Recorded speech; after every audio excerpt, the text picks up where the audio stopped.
Hi ladies, welcome back to my channel. Today I'm going to be talking about a very, very controversial topic. It might definitely make you uncomfortable, especially if you are a Christian. But I want to dive into the topic of mind programming, and I want to take it from the perspective of being a Christian. Because the pillars of programming a human being or conditioning a human being, the most important pillar of it is repetition. You can't be programmed unless you are exposed to specific material repeatedly every single week. If that material can be exposed to you every single day, that's even better. But programming has no power unless that material is exposed to you every single week. So be mindful of the programs that you consume, because whether you like it or not, you are programming yourself. Now, one of the most powerful programs that we have in the world are the programs of religion. Now, as somebody who was a devout Christian, I read the Bible 2.5 times. I'm not going to lie to you and say that I read it 3 times. I read it 2.5 times. That half that I read, that made me close it, I was just like, there is something here that is making me very uncomfortable. And the day I can articulate it, I will. And I think today is one of those days. So I was a former devout Christian. I read the Bible 2.5 times. I was in the worship team because I love singing. And I've been in the worship team, from high school. Because I was also part of choirs. And at some point I was the lead singer in the worship team. I forgot what it's called, but I was the lead in the worship team. I was really in there. I was doing Bible study every Wednesday, church every Sunday, all night prayer during New Year's. Do you understand? I was inside. So I'm coming from, I would love to believe, an experienced perspective when it comes to Christianity and how it successfully programs women in order to let go of their own personal power. Because I think that I'm going to make a very controversial example, but I hope it makes sense to you. There's this book that I'm reading. It is called Why Does He Do That? And one thing that it points out about abusers is that abusers don't usually start by outrightly abusing you. Usually they start subtly.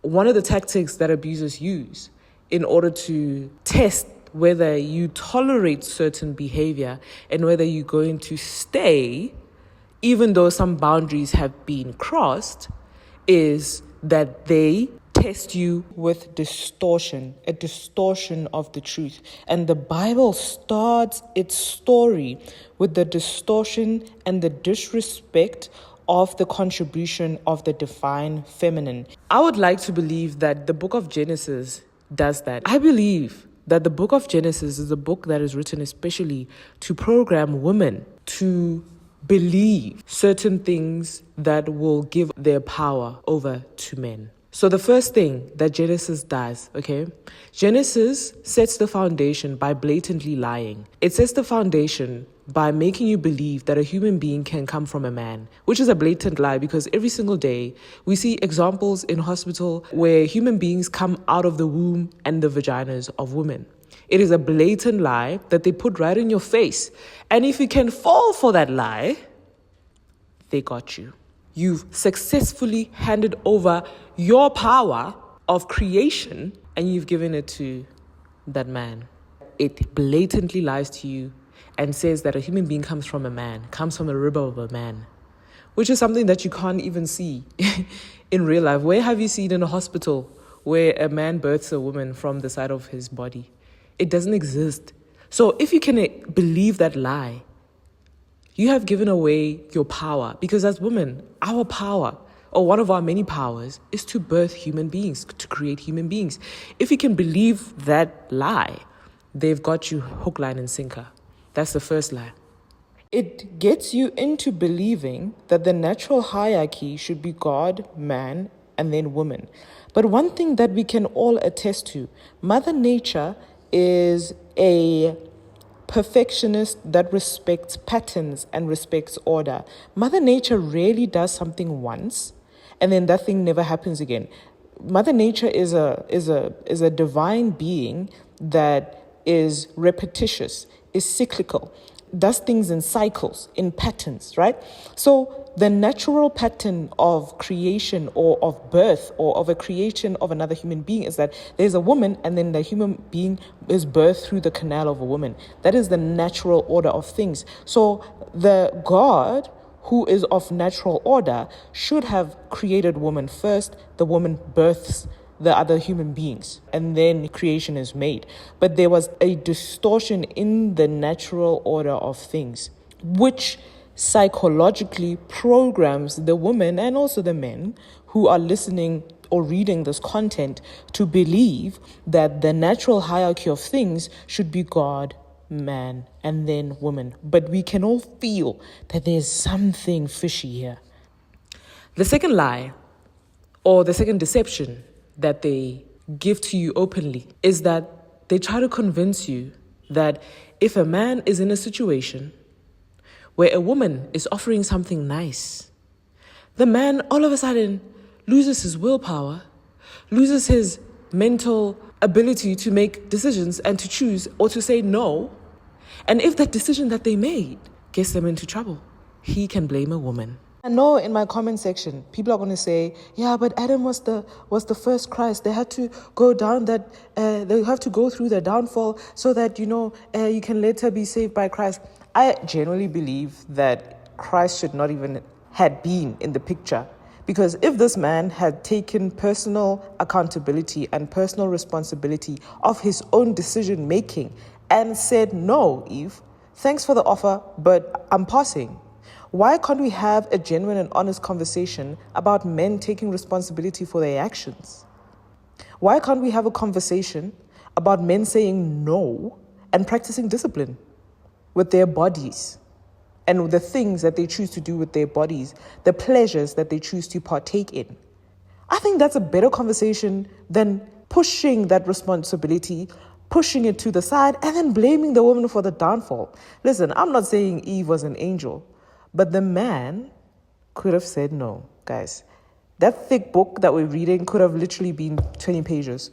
When God came and confronted Mr. Adam, what did Mr. Adam say? Oh, Adam was like, but it is this woman that you gave me. Mr. Adam, sir, why don't you take responsibility for your actions? Did your brain switch off at that moment where you were offered an apple? You could have said no. Why are we making this like Mr. Adam could not have said no? He could have said no. But you know what it does? It plants a seed in your mind to ignore red flags. When you bring about a situation or an accusation towards a man and you say, this is crossing a boundary. Those lyrics go again. But she caught me on the counter. Wasn't me. Saw me banging on the sofa. Wasn't me. Even had it in the shower. Wasn't me. She even caught me on camera. Isn't the downfall of man blamed on a woman when the man could have just said no? They have the permission to look at you and be like, but it's not my fault that I'm acting in this way.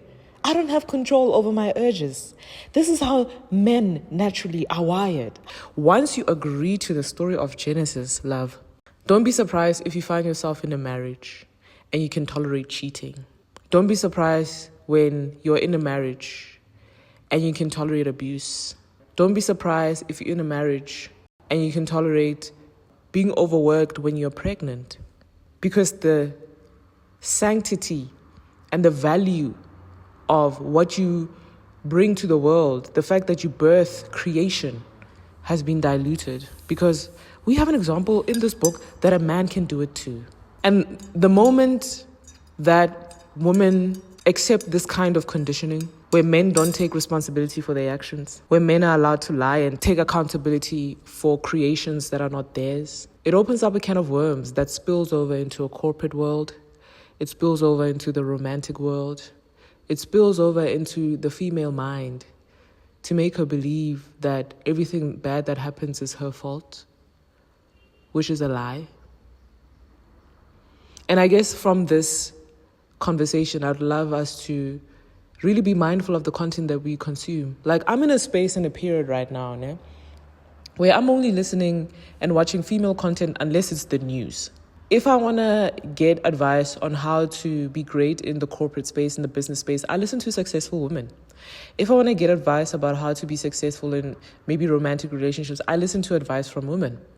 If I want a spiritual take, I listen to women spiritual leaders. If I want to exercise, I watch female exercise content creators. In every platform, even with my music, I make sure that it's majority, 95% I listen to female music. I am just in a place where I'm very sensitive to the concerns of women, the plights of women, and the experiences of women. And I'm also very sensitive when a man tries to distort those experiences and tries to belittle them or tries to squeeze in their own opinion in experiences that they have no experience in. And I'm not saying that you should follow my lead, but I'm just saying that be mindful of the content that you consume. I hope that it's content that empowers you, that makes people who don't do you right take responsibility for their actions. Human beings, especially mentally able human beings, they have choices to make, and they can choose choices that benefit you and benefit them, or they can choose choices that only benefit them and does not benefit you if you are in a romantic relationship with them. And I just hope that the content that you consume empowers you. The books that you read, I hope they empower you. The music that you listen to, I hope it empowers you, because you are worth it. Your time on this earth is worth it. Your values and your dreams and your goals are worth it. And may you walk out into this world being the fullest and most powerful and most confident version of yourself, because you deserve it. And with that, ladies, see you at the next one.